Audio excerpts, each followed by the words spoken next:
Salmo 130. Cántico gradual. De lo profundo, oh Jehová, a ti clamo. Señor, oye mi voz. Estén atentos tus oídos a la voz de mi súplica. Jehová, si mirares a los pecados, ¿quién, oh Señor, podrá mantenerse? Pero en ti hay perdón, para que seas reverenciado. Esperé yo a Jehová, esperó mi alma, en su palabra he esperado.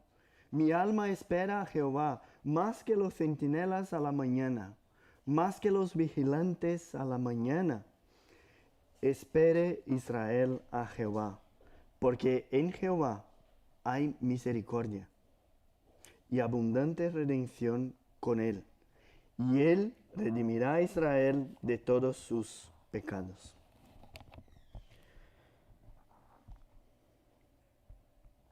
Hemos terminado este mes las exposiciones en el Sermón del Monte y todavía no sabemos cuál será la siguiente serie de predicaciones que vamos a empezar, pero este es un salmo que no es específicamente de Navidad, pero es mesiánico también. Y leyendo el Salmo, me acordé de un libro que leí hace un tiempo, que fue escrito por un general y filósofo del siglo V a.C., llamado Sun Tzu. Él escribió un libro conocido en el occidente que se llama El arte de la guerra. Es un libro lleno de frases de sabiduría, como el libro de Proverbios de Salomón. Y una de sus frases dice lo siguiente: el primer paso para sanarse de una enfermedad es reconocer que estás enfermo. Uno puede tener una enfermedad muy grave, pero si no lo sabe, no va a tratarse. Y en el tema espiritual pasa algo muy parecido. Si el mundo me convence de que el pecado no existe y tampoco el cielo e infierno, ¿por qué cuidar de mi alma? ¿Cómo presentar al mundo un Salvador si no saben que están perdidos? Este salmo habla de los estados del alma delante de la expectativa de la eternidad. Y en la historia, este salmo ha sido utilizado muchas veces para la penitencia, o sea, para la petición de perdón por los pecados. Pero también es un salmo de alabanza, de adoración. Y si fijamos bien, es un salmo que no habla de guerras, de conquistas, sino de algo espiritual. Él nos hace reexaminar nuestras creencias acerca de Dios y del pecado. Y su primer tema es la sensación en reconocer nuestros pecados. ¿Cuál es la reacción que uno tiene al recibir, por ejemplo, la noticia que sufre de una enfermedad grave y que solo un milagro puede sanarle? Me acuerdo de pasar en visita en un hospital de cirugías cardíacas. Algunos estaban con el tórax recién operado, con muchos puntos, dolor y mucha instabilidad también clínica. Y las personas en esa situación se quedan muy vulnerables. No pueden hacer ningún esfuerzo y se quedan dependientes de los demás. Y esa parece ser la situación inicial del salmista aquí. Una completa incapacidad. Y no una incapacidad física, sino espiritual. Es un cuadro que describe la sensación de un creyente que cae en pecado. O entonces cuando se da cuenta de sus pecados. Y este salmo no está hablando de una victoria delante de enemigos o de una liberación del cautiverio. El tema central de ese salmo es la liberación del pecado. Y esos dos primeros versículos que hemos leído hablan de la conciencia del estado en que estamos. Es como si estuviera en un abismo, sumergido en calamidades, no hay formas de salir él se siente atrapado por sus pecados, por su condición pecadora, y allí, de lo profundo, no hay nada que se pueda hacer, aparte de clamar. La sensación en esos dos versículos es la distancia que existe entre el salmista lleno de pecados y un Dios que es 3 veces santo. Aquí encontramos las palabras clamor y súplica, que demuestran que él reconoce su situación y sabe que no puede resolverla solo. Pero también nos enseña que no importa cuán lejos estamos, si todavía podemos orar.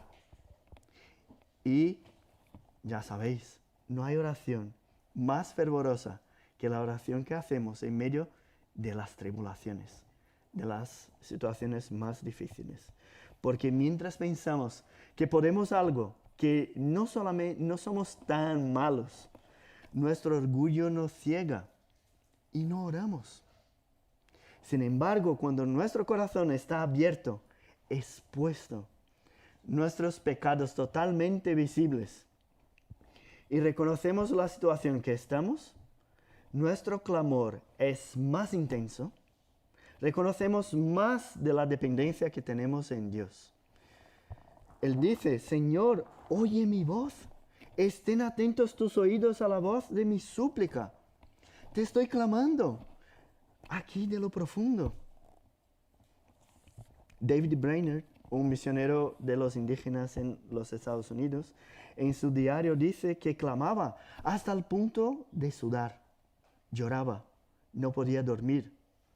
Una vez dijo en su diario que al reconocer su pecado y vileza, se quedó solitario, afligido, a punto de desear ser un ave o un cuadrúpedo que no estaba sujeto a aquella miseria eterna que él sentía.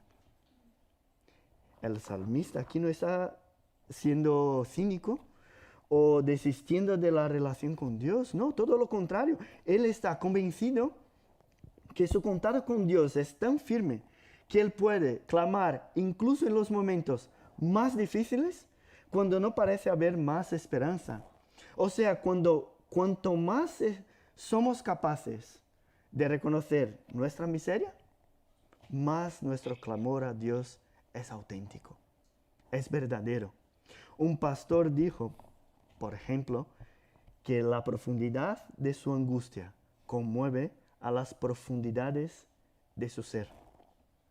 Los pecados o nuestra condición de pecadores, cuando es reconocida, puede llevarnos a una situación incluso de desesperación. Jonathan Edwards, también conocido, un pastor misionero del siglo XVIII, al predicar su sermón más conocido, que se intitulaba Pecadores en las manos de un Dios airado, la gente que escuchaba tenía la sensación que iban a ser tragados por el infierno. Se sujetaban de los bancos de tanto miedo de reconocer su condición de pecador. Pero otra posible reacción al enfrentarnos con nuestros pecados es cerrarles las puertas y vivir como si no existiesen. Poner la confianza en uno mismo, exaltar el orgullo propio y alejarnos del Señor. Y muchas veces también de la iglesia. Como consecuencia de una actitud orgullosa como esa, es posible que uno empiece a huir de la piedad personal, por ejemplo, no poner más cara al pecado, al propio pecado, e incluso pensar que por ser una situación tan difícil, no hay más solución. Y la verdad es que si nos quedamos solo con esa percepción de nuestra miseria, de hecho no hay esperanza. Cuando miramos hacia nosotros no hay. Y el apóstol Pablo también, al reconocer el pecado, dice, porque yo no hago el bien que quiero, sino el mal que no quiero, eso hago. Y concluye su análisis diciendo, miserable de mí, ¿quién me librará de este cuerpo de muerte? Si paramos aquí, no hay salvación.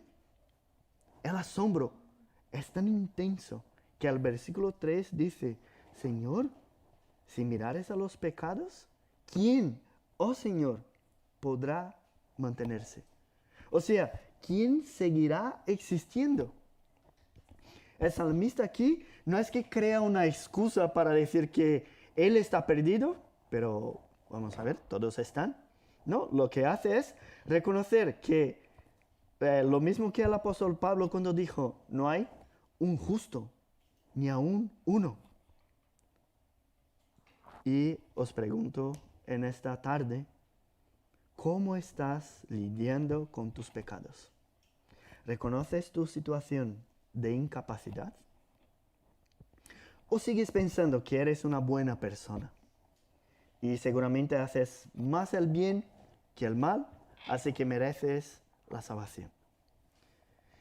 Si todavía piensas que no necesitas urgentemente de un Salvador, Dios te recuerda por medio de esos versículos, no hay un justo, ni aun uno.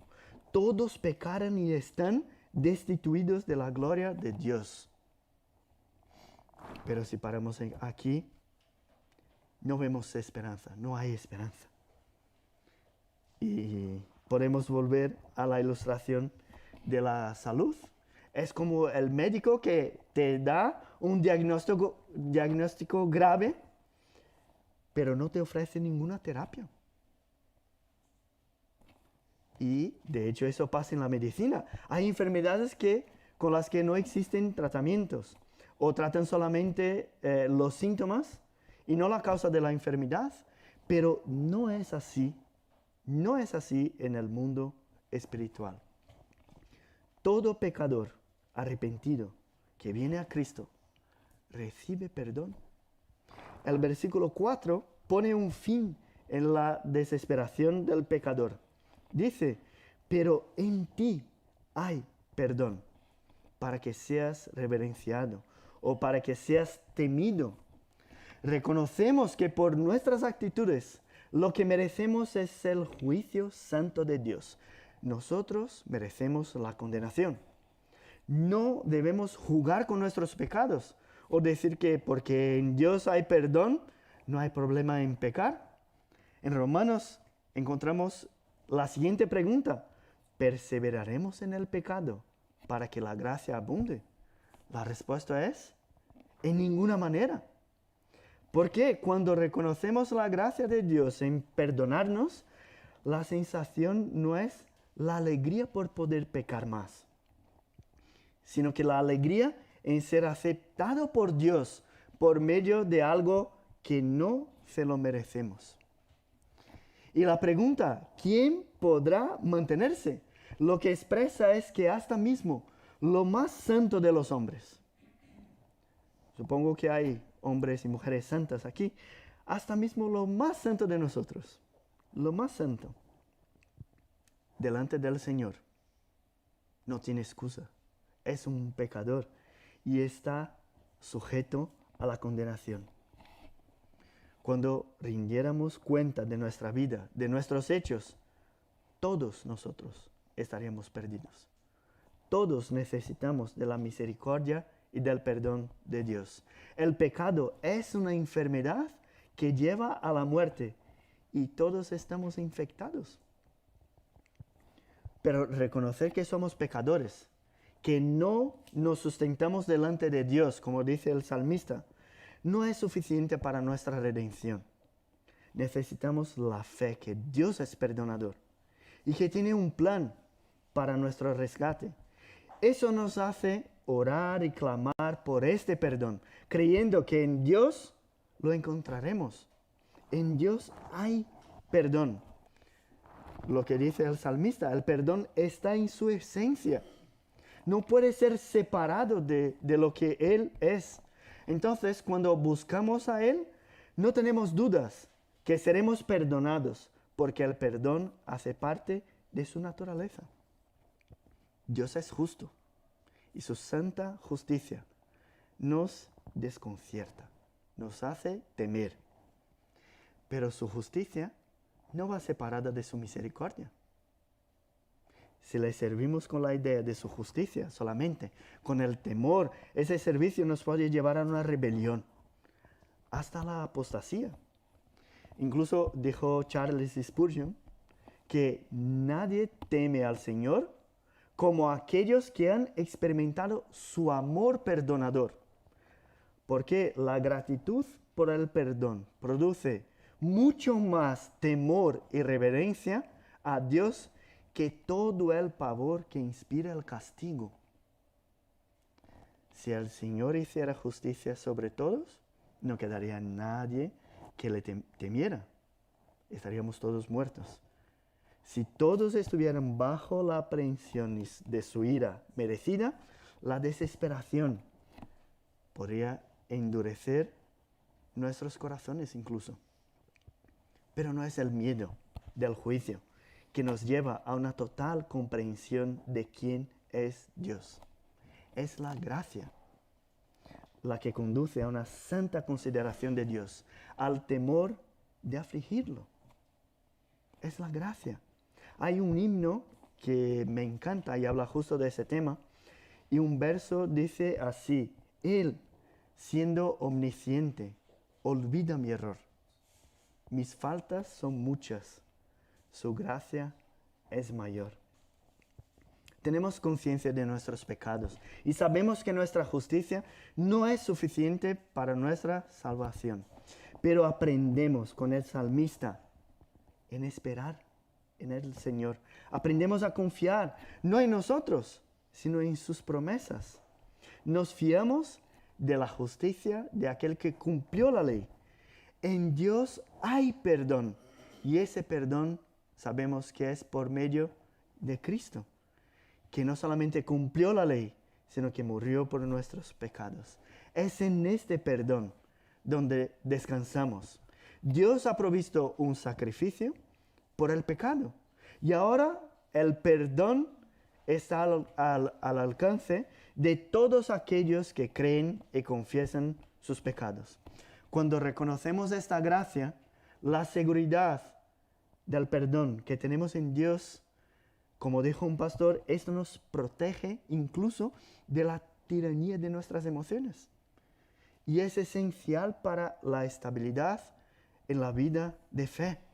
¿Por qué? Porque los sentimientos se mezclan y nos hacen caminar siempre con temor, con gratitud, pero también con esperanza.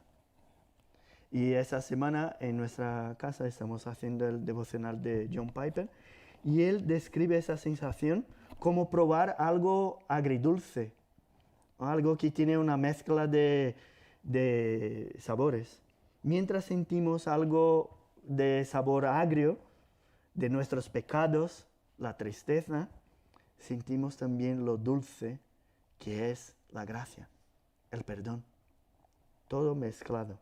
Así que no se predica salvación, perdón, para uno que no tiene comprensión de sus pecados, porque puede que uno no vea la necesidad que tiene de un Salvador.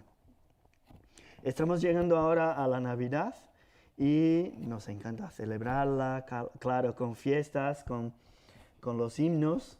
Llamamos la noche buena o feliz noche, pero solo tiene sentido celebrar el nacimiento del Salvador si necesitamos uno. Reconocer que somos pecadores, entonces, es el primer paso hacia la búsqueda por un Salvador.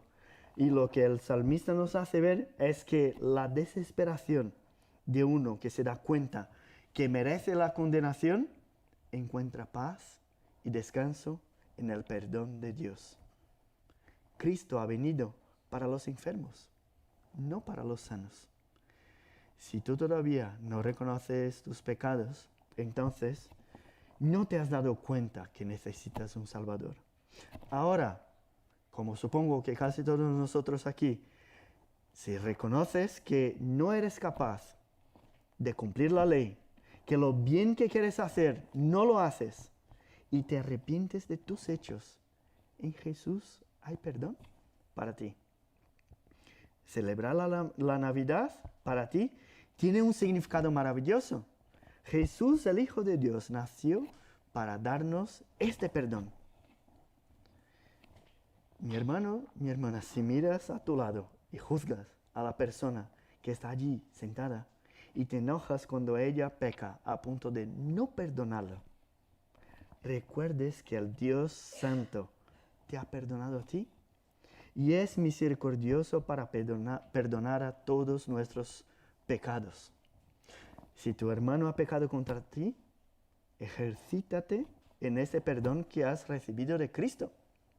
Esa es una buena oportunidad para este ejercicio. Pero estamos aquí hablando de Cristo y sabemos que ese salmo fue escrito unos cuantos siglos antes del nacimiento de Jesús. Aunque Él no había venido al mundo todavía, el medio de salvación era lo mismo que tenemos hoy. La fe en la redención que solo Dios podría hacer. Y por eso en esos versículos siguientes, versículos 5 y 6, vemos la esperanza que el salmista tenía en Dios. El enfoque de esa esperanza está en la palabra de Dios, en las promesas de Dios. Es como si el autor aquí dijera que conoce a Dios, sus atributos, y que el perdón forma parte de su naturaleza. Pero no solamente eso, él sabe que este Dios se reveló y su esperanza no está solamente en los atributos de Dios, sino que también en sus promesas. Y el escenario que describe es un vigilante esperando a la mañana. Y lo describe repitiendo la misma frase 2 veces. Es como si estuviera diciendo que esta espera es con perseverancia. Como si a cada mañana los centinelas estuviesen esperando ansiosos el amanecer. Y lo que es hermoso en ese escenario es que mientras muchos duermen, no están atentos a lo que pasa, el vigilante está muy atento. El vigilante es aquel que está en el oscuro, pero sabe que el día amanecerá. Y la comparación aquí de las promesas de Dios con el amanecer también nos recuerda que tarde o temprano, después de una noche oscura, el día amanece. La promesa de Dios está garantizada. Así como el día amanece, su palabra se cumplirá. Lo que pasa con nosotros muchas veces es que creemos que en Dios hay perdón, ¿vale? Sí creemos. Creemos en sus promesas, pero somos de los vigilantes que duermen en el trabajo. No sé si es así, si pensamos así porque a lo mejor pensábamos que la noche iba a pasar más rápido, o si estamos cansados, pero no mantenemos lo mismo fervor que teníamos cuando encontramos esa paz, este perdón. El salmista primero clama a Dios por reconocer que es pecador, después reconoce que el perdón, reconoce el perdón en la naturaleza de Dios, reconoce su persona. O sea, es un encuentro personal con Dios. Y ahora lo que hace en esos versículos es escuchar y esperar. El silencio de la espera. Conocer sus promesas, creer en ellas y esperar. Como es centinela que espera a la mañana. Y cuando pienso en un vigilante, pienso en un trabajo muy aburrido. Pero esta espera no es aburrida. Es una espera con alegría.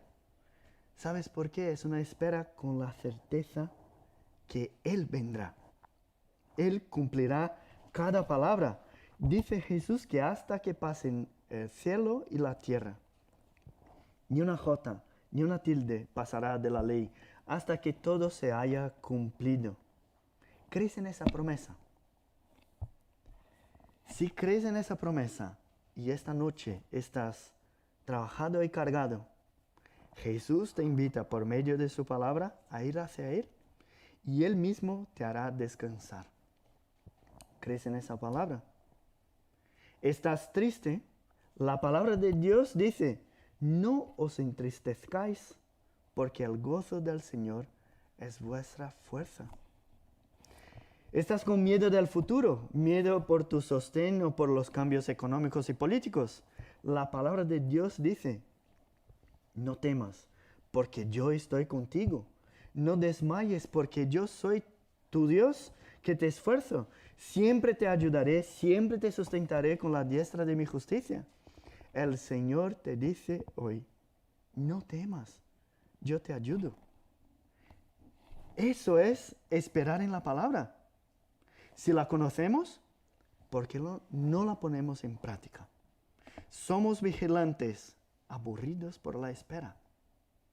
O somos de aquellos que conocen las promesas y la esperan cada mañana, seguros que vendrá.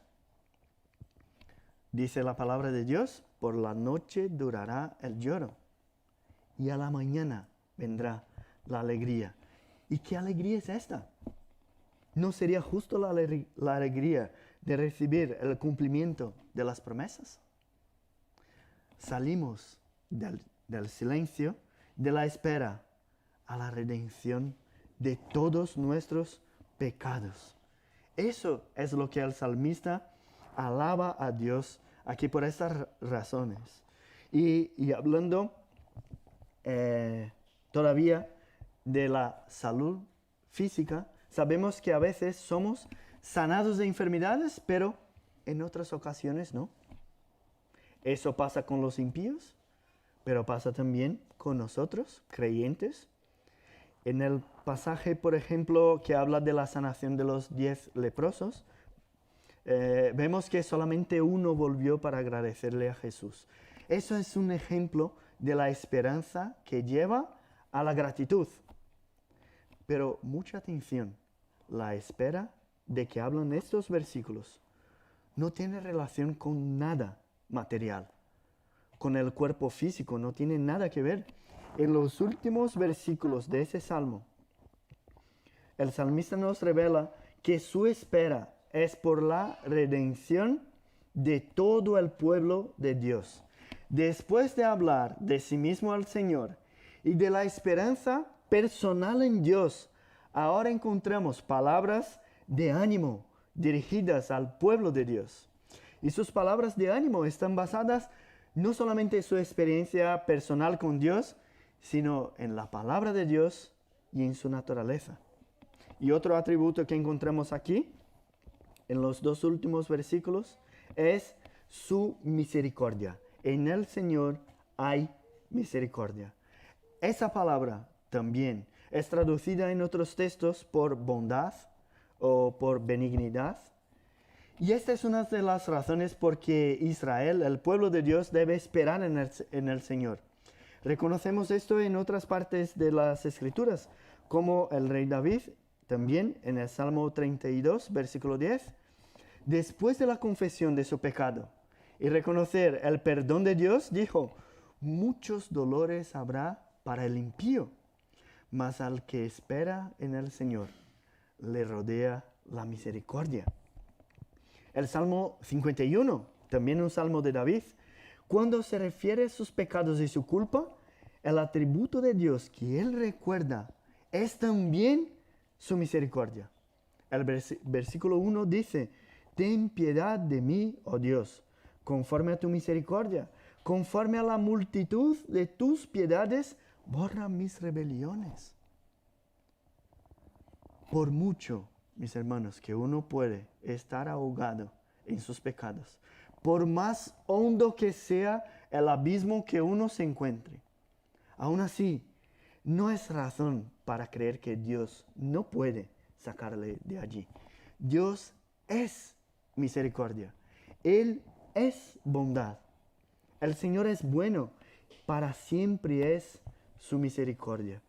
Seguramente sabemos entre nosotros que Dios nos ha alcanzado de formas diferentes, en países diferentes, en lugares diferentes, porque sus medios por los cuales nos enseña su misericordia son infinitos. Hemos comprobado muchas veces su bondad y eso nos hace esperar todavía con más fervor. Pero la otra razón que encontramos aquí, aparte de la misericordia, es la redención que Él nos da.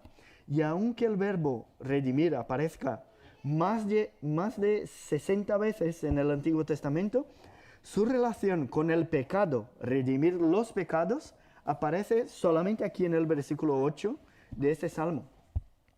O sea, aquí la redención es comprendida como un hecho espiritual. Igual que encontramos en el Nuevo Testamento, como en la carta del apóstol Pablo a Tito, capítulo 2, versículo 14, que dice, ¿quién se dio a sí mismo por nosotros para redimirnos de toda iniquidad? Y otra palabra importante en esos últimos versículos es la palabra pecado, que también puede ser traducida por culpa o por iniquidades, como en la Biblia de las Américas, lo que dejaría aún más parecido ese versículo con la enseñanza de Tito, que diría, redimir de toda iniquidad, esperar la redención de los pecados. Y esta redención es algo que el pueblo de Dios, en el contexto del Antiguo Testamento, creía que iba a pasar, pero no la vieron. Jesús es el cumplimiento de esa promesa. Él se dio a sí mismo por nosotros para redimirnos de toda iniquidad. El niño Jesús, al ser presentado en el templo a los 8 días de vida, si os acordáis, fue recibido por un anciano que se llamaba Simeón, que le esperaba la consolación de Israel. Este anciano tomó a Jesús en los brazos y dijo, ahora Señor, despides a tu siervo en paz, conforme a tu palabra. Fijaos, él creía en la promesa y la esperaba como un vigilante espera a la mañana, así como dice en nuestro salmo. Y él sigue, porque han visto mis ojos tu salvación. Pero allí en el templo estaba también, aparte de Simeón, Ana, profetisa, viuda, que servía al templo noche y día con sus ayunos y oraciones. Y ésta también dio gracias a Dios y hablaba del niño a todos los que esperaban la redención de Jerusalén, la redención de los pecados, por medio de un niño, del niño que nació en el pesebre.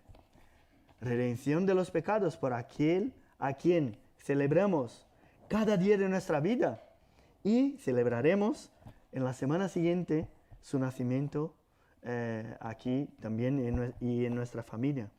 Nosotros somos privilegiados, pues ya hemos recibido la promesa de la primera venida de Cristo.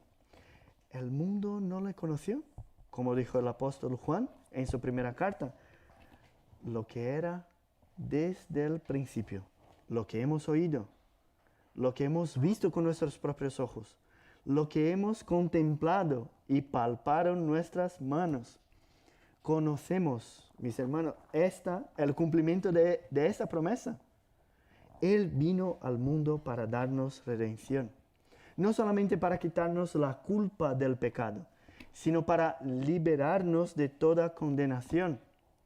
Abundante redención con Él, dice el salmista. Debemos nosotros hacer como el salmista, reconocer la misericordia que hemos recibido de Dios y animar a los demás que reconozcan y actúen con fe y con fervor. Así como reconocer que nadie puede mantenerse delante de Dios es algo importante.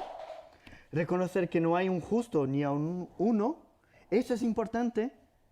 De la misma manera, también debemos reconocer que no hay límite para la gracia y la salvación de Cristo. No hay pecado que sea demasiado grande para que la misericordia y la redención de Dios no sea suficiente. ¿Cuántas historias de redención tenemos en las Escrituras?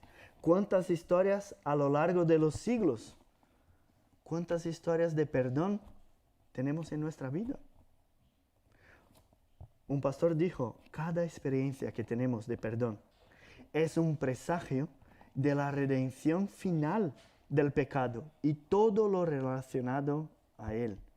No dejes que tu esperanza en Cristo se quede olvidada. No vivas tu vida aburrido o enojado. Acuérdate de la esperanza que tenemos en Cristo. Habla de esa esperanza a todos, a nuestros vecinos, nuestros amigos del cole, porque esperar en Cristo es maravilloso. El Salmo habla de esperanza, habla de redención, pero no hay esperanza en nosotros mismos, pues ¿quién podrá mantenerse delante de Dios si somos todos pecadores? Tampoco podemos pensar que algo en este mundo puede darnos esperanza, porque solo en Cristo hay perdón, solo en Cristo hay misericordia. Nuestra esperanza está en las promesas de Dios. Y las esperamos como un vigilante espera a la mañana. Esperemos en Dios porque solo en Él hay misericordia. Esperemos en Dios, pues solo hay redención en Él. Sentimos esta desesperación que vemos en los primeros versículos al mirar hacia nuestra condición pecaminosa. Sin embargo, sentimos la misma alegría que sintió Simeón y Ana. Al ver a Jesús, Dios envió redención a su pueblo. Cristo nació. ¡Qué noche feliz! Cuando el ángel del Señor apareció a María, le dijo, dará a luz a un hijo y llamará su nombre Jesús, porque Él salvará a su pueblo de sus pecados. La iglesia, por muy buena que sea, no salva. La religión no salva. Las obras no salvan. Solo Cristo salva. Así que si todavía no has reconocido lo profundo de tus pecados, hoy puedes reconocerlo. Reconocer que necesitas un Salvador. Reconocer que no hay otro que pueda salvarte que no Jesucristo. Hoy es día de salvación. Pero si ya has reconocido a Cristo como tu Salvador, a lo mejor hoy la palabra te exhorta a caminar con fe y con fervor, porque Él cumplirá todas sus promesas. Habrá un día que Cristo volverá, como prometió, para buscarnos. Que seamos este vigilante que espera ansioso por su venida. Que nuestra vida sea un cántico como este salmo, que demuestre la esperanza que tenemos en Dios. Que nuestro día a día sea una expresión de esa esperanza, porque así como vino para garantizar nuestra salvación, Él vendrá otra vez para buscarnos y para juzgar al mundo y para llevarnos a su hogar eterno. Vamos a orar. Estamos, Padre, delante de ti y reconocemos, así como el salmista, que clamamos de lo profundo, clamamos reconociendo nuestros pecados, clamamos a ti, Padre, porque no vemos en nosotros ni en el mundo nada que puede salvarnos. Pero también como el salmista reconocemos en ti un Dios de perdón, un Dios de misericordia, un Dios de salvación, de redención.